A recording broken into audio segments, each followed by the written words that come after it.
State Chamber of Oklahoma's Business Roundtable, presented by Cox Communications.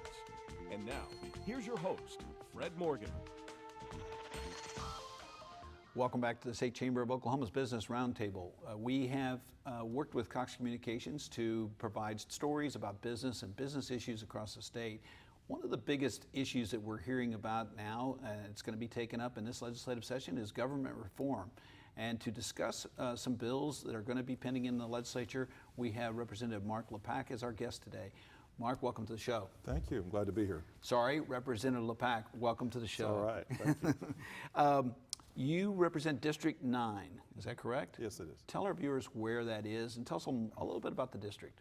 Okay, Claremore, Oklahoma is in the middle of Rogers County, and the district I represent is a very good district as far as I'm concerned. It's Claremore and what I call countryside around it. A little bit of Verdigris, outskirts of Oologah, Collinsville, and Owasso. Okay, it's got some industries that are located up there. Yes, it does. We have an industrial park.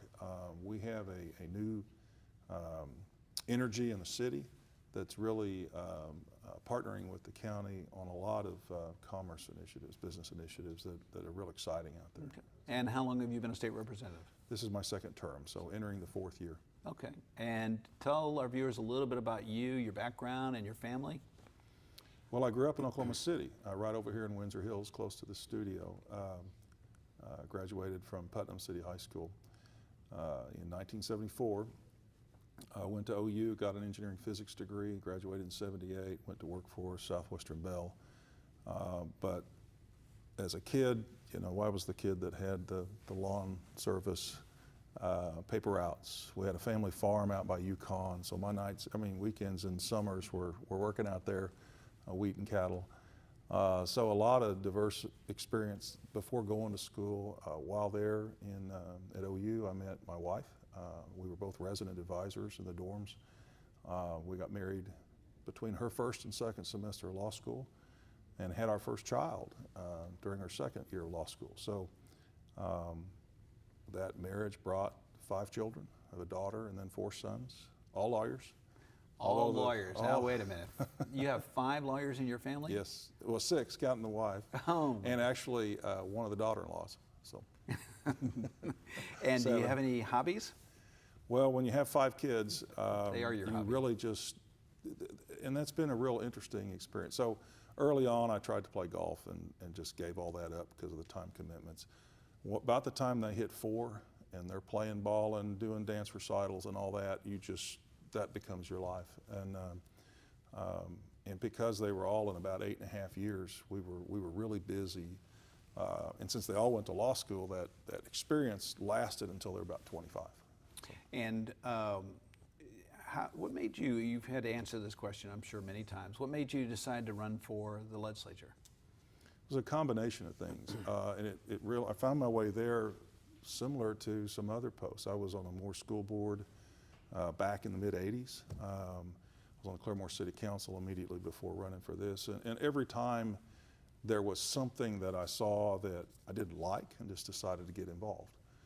So with the school board experience, it was rapid growth and redistricting and some things I thought we could address better. With the city council, frankly, we had a couple of different factions that were more after each other than working on city business, in my opinion, which was causing a problem with city manager turnover. And I thought some stability was warranted there. From a state perspective, frankly, I was concerned about our local representation, and our then senator was in the minority party, and I was actually going to challenge the senator. And on the way, found out that he wasn't going to run again, that our current representative, Marty Quinn, was running for that. And so to me, it was more about representing the area than the post. So I told Marty, run for Senate, I'll go after rep. So now when are you going to announce? That was kind of, when are you going to announce? I got to get after this. So. And what committees do you serve on?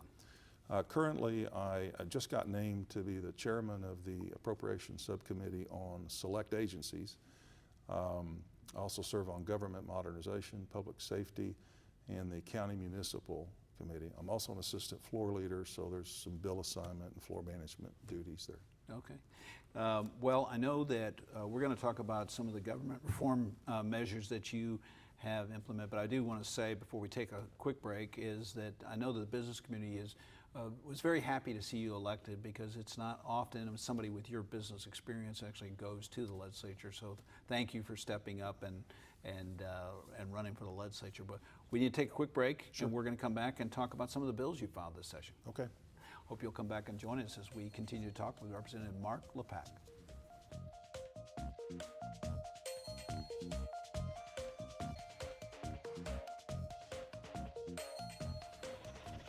Welcome back to our visit with Representative Mark Lepak. Mark, you have shown an interest in possibly looking at some reforms to our government. First of all, what spurred your interest in that? Well, if I think back, really, that junior high civics class where we had to read the Constitution, and you know, as a kid, you learn about our federal government and the way it's structured, and then you compare it to the state, and the immediate thing you notice is the number of statewide elected officials we have. So that's always been kind of in the back of my mind. With AT&T, my employer for 37 years was Southwestern Bell and SBC, AT&T, as we went through this divestiture of the Bell system and then partial reassembly. We transformed that industry from a wireline telephone company into what you see today as a wireless company with data. A lot of transformation, and in the last, particularly the last 20 years of my career, a lot of interest in efficiency and productivity, effectiveness. And so I have all that total quality management exposure as we went through that process. If you think of Deming, if you know Deming, if you think of Stephen Covey and the 7 Habits of Highly Effective People, and you think about beginning with the end in mind, all that suggests you got to think long-term, strategic, with a focus towards being efficient. And I've always had this, we constantly have this debate about how big government should be and what's the tax structure should be and how much is enough or it's too much. And I think this is one of those issues that if you can step away from that, regardless of what you think, people want government that works without waste. And a lot of people throw other things in there, duplication, fraud, all that, but works without waste, I think, sums it all up. So I kind of come in with that attitude. Then 3 years now, being in the process, seeing how we budget, agencies come in, do their pitch, we go through the appropriations, and you know it very well.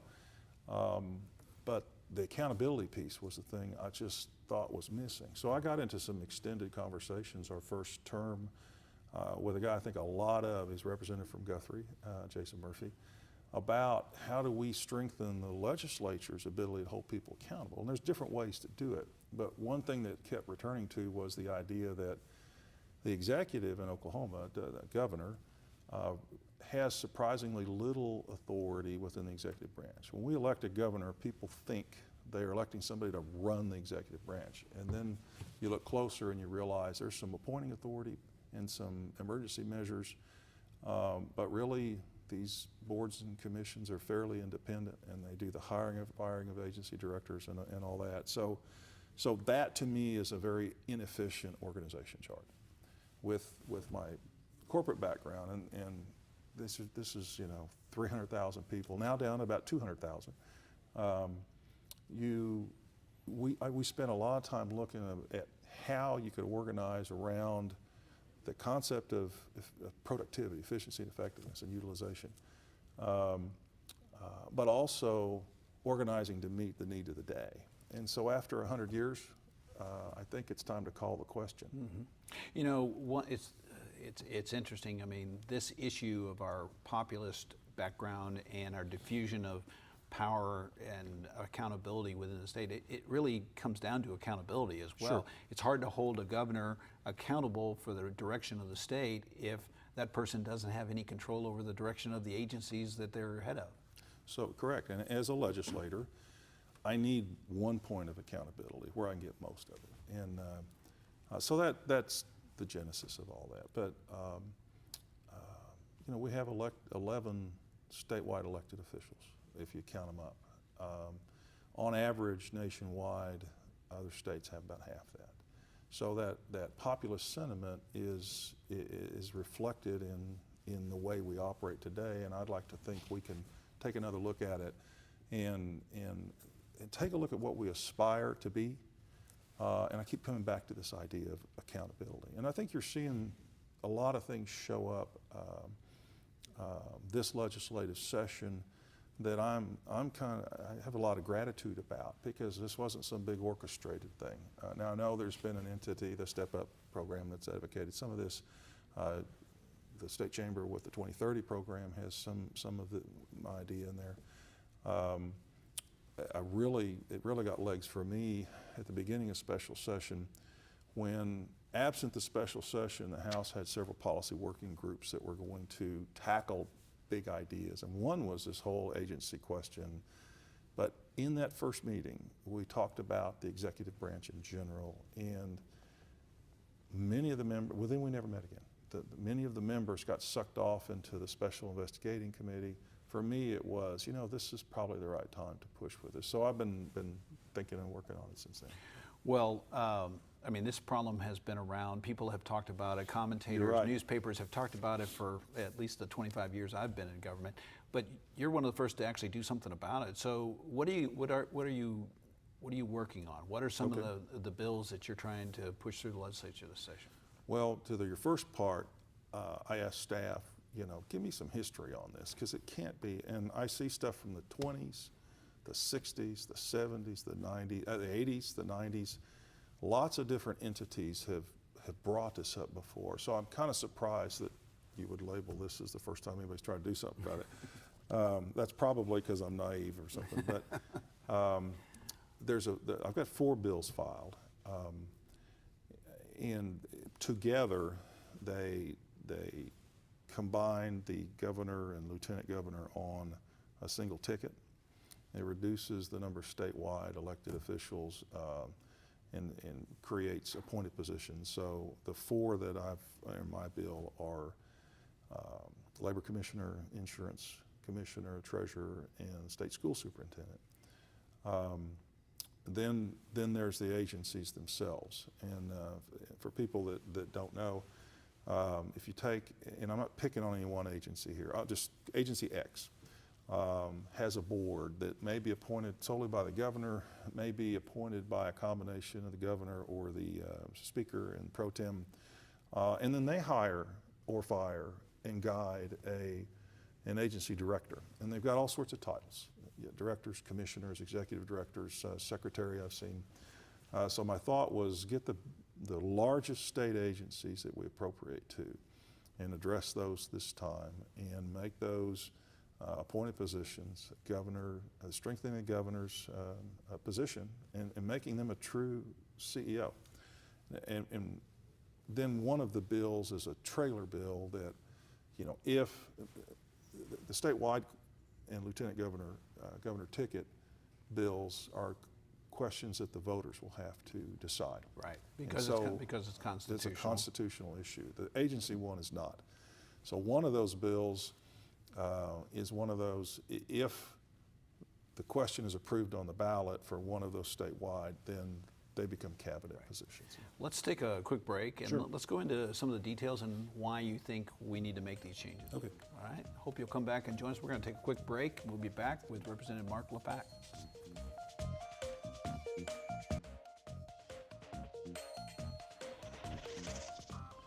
Welcome back to our visit with Representative Mark Lepak, who's talking about government reform. So, Mark, let's go through the bills and let's talk about, so the governor and lieutenant governor, you have one bill to do that, to put those 2 as a ticket. That's very different than our current system where each runs independently. What's the reasoning behind it? I think most people are familiar with at the national level, a vice president that is on the team the president's on. When we elect them separately, they run separate campaigns, may have different philosophies. The same electorate elects them, but they're not necessarily from a policy perspective in the same place. And I think, this past year, we saw our lieutenant governor resign from the cabinet. And this is not a political statement, but I think he articulated very well the reason I'm running this when he said the governor deserved to have somebody on our team that was advocating the same policy. Well, I think if you go to a ticket system, you'll have more likelihood of that. Second thing is, a lot of people don't think about this, but there's the old joke about inquiring daily as to the health of the president or the governor, as that's the job of the vice president or the lieutenant governor. And go to funerals. There is something, and there is something to succession planning. Most businesses, once they get up and going, and there's a desire to see that continue after the current owner or leadership, has to go through a process of deciding. And so I think when people elect a governor, they expect some succession planning to be there. But you in Oklahoma could have, through a tragedy, the governorship change parties without an election. Right. And I think those are probably the two biggest reasons. Yeah, I mean, right now you could have a governor from one party and a lieutenant governor from another party with completely different platforms, agendas, philosophies of government. Might have run better campaigns, and that's, right. And that's what did it. Do you think it'll have if you're successful, do you think it'll have an impact on who a governor candidate might choose as their lieutenant governor candidate? Yes, but I've also specified, let's not force that choice to happen until after the primaries, because we have seen competitors come together and become very good teams in the past. So you don't want to lock that out. But I think if you look at this suite of bills, these 4 bills taken together, you got to think about what kind of people we're going to elect going forward. Take your opinions, your political affiliations, and set them aside when you think about these offices. And so what the current office holders or any in the past, Right. because now you're looking at, would I attract a different gubernatorial candidate who knew he could go get something done over the executive branch, as opposed to one that's got more appointing board power, a veto pen, and a bully pulpit. That's a whole different dynamic than somebody that can come in and walk into an agency and say, we can do this better and make it happen. Okay, let's talk about the other bills you filed. Okay. Talk about those a little bit. Okay, so the agency bill is probably the most important right now, but I don't want to leave the statewide elected officials, but let's talk about agencies.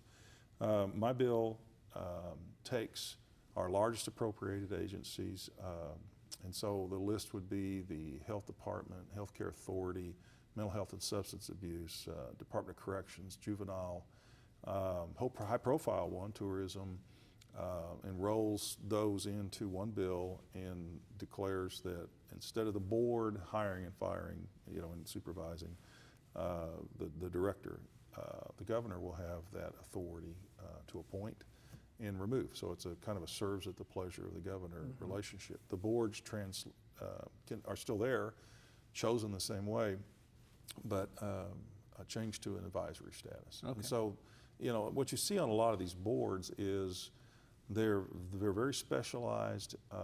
They're people who are in that field of interest, and they're real focused on the mission.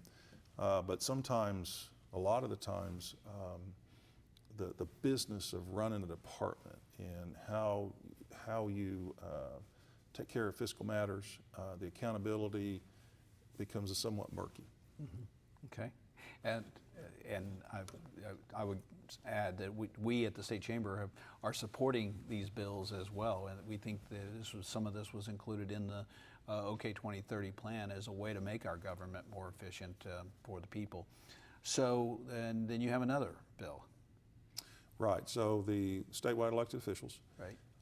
And I mentioned them a minute ago. The treasurer, labor commissioner, insurance commissioner, and superintendent of public instruction. The idea is to make those appointed. And I might say, as you look around at other states, they have different models. You might see an insurance commissioner and what we have as a secretary of commerce today in one job. Now, on the lieutenant governor, back to that bill, I've heard a friend of mine actually who's running for governor suggest, maybe the lieutenant governor ought to have an additional role. So throw out Secretary of State or something like that. That's an appealing idea to me too.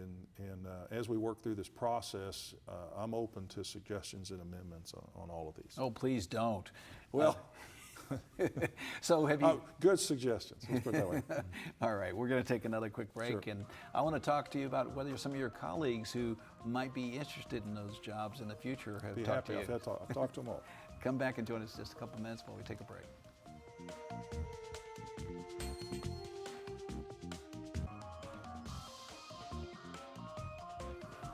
Welcome back to our discussion about government reform. Representative Lepak, there have been a couple of reform measures passed over the last couple of years. The taking the Incentive Evaluation Commission, which State Chamber supported, to take a look at business incentives. Then last year, I believe it was last year, the Performance Audit Commission was also out there. Are there some other things we need to be doing? Well, I think so, and really the point I'd like to make about that is these are a bunch of separate ideas that are coalescing at this moment in time, and why I think this is a good time to run the bills. You mentioned the Incentive Review Commission. Think about how we spend dollars and the efficiency of that, not how productive are we with the dollars, but just where we place them. That's a great example of something that happened under Speaker Hickman's watch that I think for a lot of us got things going. Last year we passed performance audits, the Performance Accountability Committee that is going to methodically move through these agencies and turn over the rocks and see what's going on. And you've got these bills we've been talking about today. We have a proposal on a government accountability office, which will change the dynamic in terms of how we budget and hold agencies and the executive branch accountable. Even the Special Investigative Committee, while that kind of was born out of a negative thing that happened, it's serving its purpose to kind of get out in front, ask questions, turn over rocks, and see where we might want to go look further. So all of that's coming together. And just today, I heard a bill in committee I hadn't thought about that was cabinet related. And so these people are coming at this, legislators are coming at this independently, and I think our recent budget woes and some of the news we've had have kind of revealed this need to really, as a legislature, to really get involved with these topics. So Yeah, I perfect think timing. I think you're absolutely right. I mean, the crisis of dysfunction, the apparent dysfunction of government, is really kind of elevated all of these issues, and I appreciate you for taking these on. So, give us your predictions. How many of these bills will get passed? I'd like to say all of them, but politics are politics, so I really don't know. I did so ask you off camera whether about to any say- of your colleagues who might be interested in higher office later on, have they given you any grief? Well, actually, yes and no. They're very good about, let's talk about this theoretically. I've also visited with all the current office holders and gotten their perspective, and they're all very partial to what they do. But it's been very, very good conversation for me, trying to weigh the benefits and the disadvantages of this. And I'll say this, regardless of whether these pass or not, this comes back, you still have to have good people in these jobs. You still have to be, act with integrity. You have to have the competence and the capacity to do the job. I think the structure I'm proposing, and there'll be more work later, gives us a chance to do that. Now, you mentioned my colleagues. None of these changes, other than the agency appointments, will take effect soon. The agency appointment will have an effective date, so the new governor, whoever it is coming in, will be able to deal with that. Yeah. The rest of them get to serve their terms if they're elected for 4 years as we transition. Well, And I know- good luck with yeah, it, and thanks. we'll be watching and hopefully supporting you. And if you're interested, you can certainly contact Representative Lepak's office. And thank you for joining us today. We look forward to seeing you next time.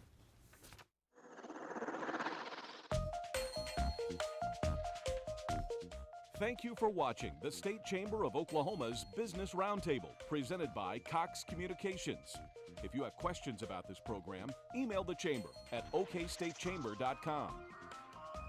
Set furnishings provided by Scott Rice, creating effective workspace from the floor to the ceiling and everything in between.